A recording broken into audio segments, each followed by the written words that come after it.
નમસ્કાર 24 ન્યૂઝ ગુજરાતમાં આપનું સ્વાગત છે। અમે કવરેજ કરી રહ્યા છીએ રાજ્યભરના તાજા સમાચારો। સૌથી ઝડપી અપડેટ્સ માટે જોતા રહો 24 ન્યૂઝ।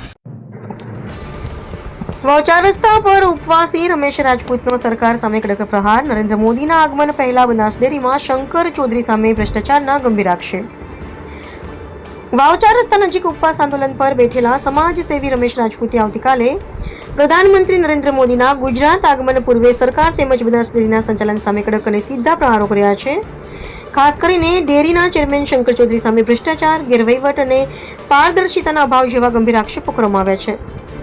રમેશ રાજપૂતે આક્ષેપ કર્યો હતો કે બનાસ ડેરી જેવી મોટી સહકારી સંસ્થામાં નિર્ણય પ્રક્રિયા પારદર્શક નથી અને કેટલાક નિર્ણયોમાં સામાન્ય પશુપાલકોના હિતોને અવગણવામાં આવી રહ્યા છે।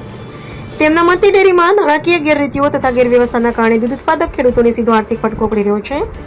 ઉપવાસ આંદોલન દરમિયાન રમેશ રાજપૂતે પોતાની આગવી શૈલીમાં ગીતના માધ્યમથી વિરોધ નોંધાવ્યો હતો। ગીતના શબ્દોમાં તેમણે વચનો અને વાસ્તવિકતા વચ્ચેનો તફાવત અને પશુપાલકોના હકો સાથે અન્યાય જેવા મુદ્દાઓને જોરદાર રીતે રજૂ કર્યા હતા, જેના કારણે સ્થળ પર હાજર લોકોમાં ભારે પ્રતિસાદ જોવા મળ્યો હતો। સ્થાનિક પશુપાલકોના જણાવ્યા મુજબ દૂધના ભાવમાં અસંગતતા, પેમેન્ટમાં વારંવાર વિલંબ અને વ્યવસ્થામાં ગેરવ્યાજબી જેવી સમસ્યાઓ લાંબા સમયથી યથાવત છે। રમેશ રાજપૂતે વધુમાં જણાવ્યું હતું કે જો બનાસ ડેરીમાં ચાલી રહેલી ગેરરીતિઓ અંગે નિષ્પક્ષ તપાસ હાથ ધરવામાં નહીં આવે અને જવાબદાર વ્યક્તિઓ સામે કાર્યવાહી નહીં થાય તો આંદોલન વધુ વ્યાપક અને ઉગ્ર બનાવવામાં આવશે। હાલ વાવ વિસ્તારમાં મુદ્દે ભારે રાજકીય અને સામાજિક ગરમાવો જોવા મળી રહ્યો છે। આવનારા દિવસોમાં સરકાર અને ડેરી સંચાલનના પગલે શું પગલાં લે છે તે જોવું મહત્વનું બની રહેશે। એવા રાણાભાઈ પારેગી થરાદ।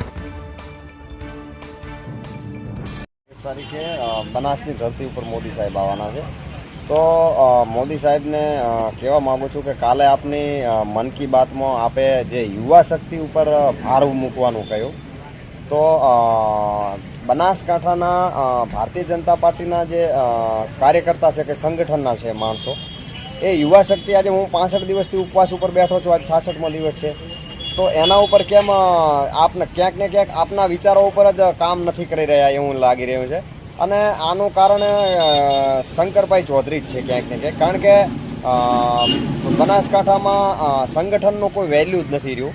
કારણ કે સંગઠનમાં અત્યારે સંગઠનને પૂછીએ કે આના મુદ્દાઓ લો કે ધ્યાનમાં લો કે મને મળવા આવો કેમ કહીએ તો સાહેબનું નામ પડે એટલે તો સંગઠનનો મતલબ જ શું એમ।